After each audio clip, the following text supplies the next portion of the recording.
নমস্কার বন্ধু, sport pencil চ্যানেলের আরেকটি নতুন ভিডিওতে আপনাদের স্বাগত জানাবো। চলে আসুন চটপট করে আপনারা কমেন্ট সেকশনে জয় ইস্ট বেঙ্গল কথাটা লিখুন। শেয়ার করতে হবে না, অন্য কিছু করতে হবে না।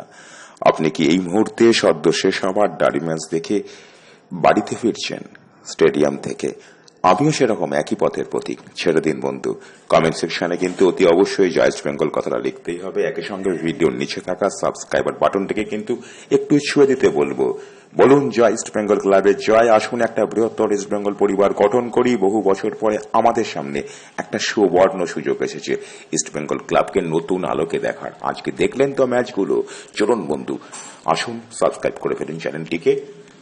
আজকের ম্যাচটা যদি একটা কথায় ব্যাখ্যা করতে যাই, যে ইস্ট বেঙ্গল ক্লাবের বোধহয় আদৌ জেতার ইচ্ছা ছিল না। ম্যাচের শুরু থেকে যদি ভাবতে থাকি, টিম ফরমেশনটা বদলে গিয়েছিল। দুজন গুরুত্বপূর্ণ ফুটবলার নেই, সৌভিক চক্রবর্তী নেই। তারপরেই মোহনবাগান কিন্তু রীতিমতো সমস্ত ভারতীয় ফুটবলারদেরকে নিয়ে শক্তিশালী হয়ে গিয়েছিল। আগের ডার্বি হারার পরে মোহনবাগান বলেছিল যে তাদের পুরো দলটা ছিল না, সবই জাতীয় দলে চলে গিয়েছিল। আজকে কি বলবেন মোহনবাগান সমর্থকরা, সেটা শোনার জন্য ভীষণভাবে উদ্গ্রীব হয়ে আছি। আমি ত্যাগ করব মোহনবাগান শব্দটা, কমেন্ট সেকশনে মোহনবাগান সমর্থকদের লিখতে হবে। আসল কথা বন্ধু, আজকে ইস্ট বেঙ্গলের সহায় ছিল আত্মবিশ্বাসটা, এবং এই বড় ম্যাচে সব থেকে বড় হয়ে দাঁড়ায় আত্মবিশ্বাসটাই। সে আত্মবিশ্বাসে ভর করে ইস্ট বেঙ্গল ক্লাব কেন যে ম্যাচটা ড্র করলো, জেতা ম্যাচ মাঠে ছেড়ে এলো বন্ধু।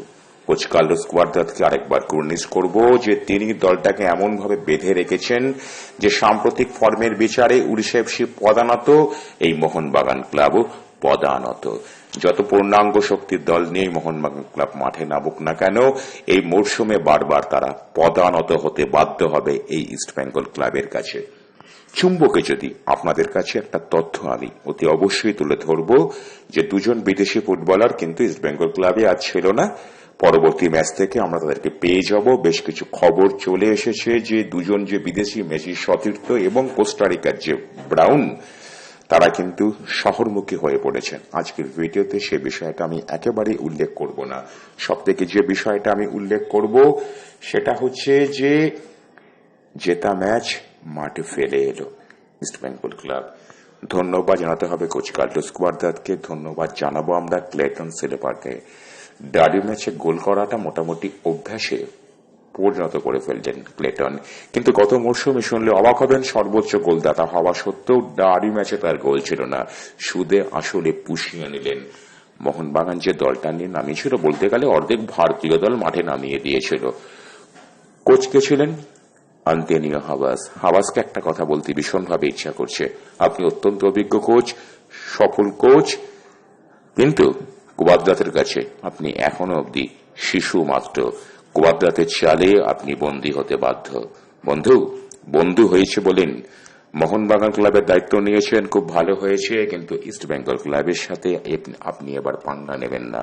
স্প্যানিশ আপনি ওই মাদ্রিদের তার বিপরীতমুখী যে বার্সেলোনার কোচ কার্লোস গুয়ার্দাতকে ইস্ট বেঙ্গল ক্লাব এবার এনে বাজিমাত করে ফেলেছেন। সেখানে কিন্তু কোন রকম জারি চুরি চালাকি চলে না। ভীষণভাবে বন্ধু ম্যাচটা ড্র হয়েছে ইস্ট বেঙ্গল ক্লাবের সামনে। সুপার সিক্সে যাওয়ার সম্ভাবনা ভীষণভাবে উজ্জ্বল থেকে উজ্জ্বলতর হলো। এই মুহূর্তে ইস্ট বেঙ্গল ক্লাব রয়েছে 7 নম্বর স্থানে, জয়েন্টলি চেন্নাই এফসির সাথে, যদিও গোল ডিফারেন্স তারা পিছিয়ে আছে। 6 নম্বর স্থানটা দখল করেছে নর্থ ইস্ট ইউনাইটেড, কিন্তু তারা ইস্ট বেঙ্গল ক্লাবের থেকে 2 ম্যাচ বেশি খেলে ফেলেছে। অর্থাৎ সুনিশ্চিতভাবে আজকের ম্যাচের পরে ইস্ট বেঙ্গল ক্লাব এমন একটা পজিশনে দাঁড়িয়ে রইল যে সুপার সিক্সে জায়গা করে নেওয়াটা নিছকই সময়ের অপেক্ষা। আজকে সবে ইস্ট বেঙ্গল ক্লাব তার 11 নম্বর ম্যাচ খেললো। প্রথম ডার্বিটা বাতিল হয়ে গিয়েছিল বলে ধরে নেওয়া যায় যে প্রথম পর্বের খেলাটা ইস্ট বেঙ্গল ক্লাব খেলে ফেললো। যে জায়গায় দাঁড়িয়ে আছে কোচ কার্লোস গুয়ার্দাত আমাদের স্বপ্ন দেখিয়েছেন। সত্যি করে বন্ধু, শক্তিশালী মোহনবাগানের বিরুদ্ধে ইস্ট বেঙ্গল ক্লাব যে প্রাধান্য নিয়ে খেলেছে, আর যদি 4টে গোলও হতো অবাক হওয়ার কিছু ছিল না। আপনারা তো ম্যাচ দেখেছেন, টিভিতে দেখেছেন, আমরা মাঠে দেখেছি, সেখানে কিন্তু রিপ্লের ব্যবস্থা নেই, আপনারা দেখেছেন। একই সঙ্গে একটা কথা বলবো, ফেডারেশন প্রেসিডেন্ট কল্যাণ চৌবে তিনি রেফারিং নিয়ে প্রশ্ন তুলেছেন, তাদের মান উন্নয়ন নিয়ে অনেক রকম কথাবার্তা হয়েছে, কিন্তু মানের এক ফোঁটা উন্নয়ন হয়নি। যদি হতো ইস্টবেঙ্গল ক্লাবের পেনাল্টি বাধা, যে গোলটা মোহনবাগান ক্লাব দ্বিতীয় করলো, দিমিত্রি গোলটা করলো, সেখানে কিন্তু পেনাল্টি পাওয়া উচিত ছিল ইস্টবেঙ্গল ক্লাবের অনেক আগে। গোল তো পরের প্রশ্ন। এভাবে যদি বাজে রেফারিং দিনের পর দিন হতে থাকে, তাহলে সত্যি করেই ভারতীয় ফুটবল এই মুহূর্তে র্যাঙ্কিং এ 100 নিচে আছে। এতে এশিয়ান ক্লাব খেলতে গিয়েছিল তিনটে দলের কাছে, সিরিয়া, উজবেকিস্তান, অস্ট্রেলিয়ার কাছে বিধ্বস্ত হয়েছে, বিধ্বস্ত আরো হবে।